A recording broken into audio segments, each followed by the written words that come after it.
tashar tamu mai suna Mada Hausa 95 domin nishadantarwa da fatakarwa. Mun gode.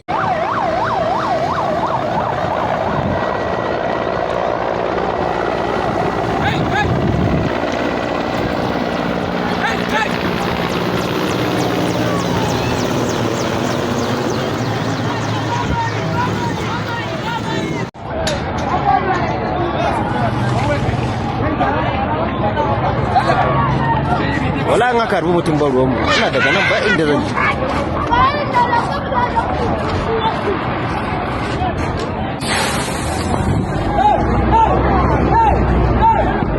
kai to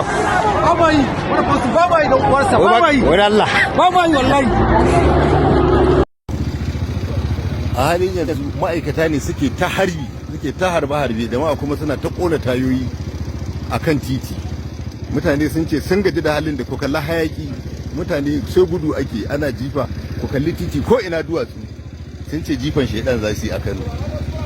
gashi dai kun ga wannan a titi ne zan ce ba har za a jifa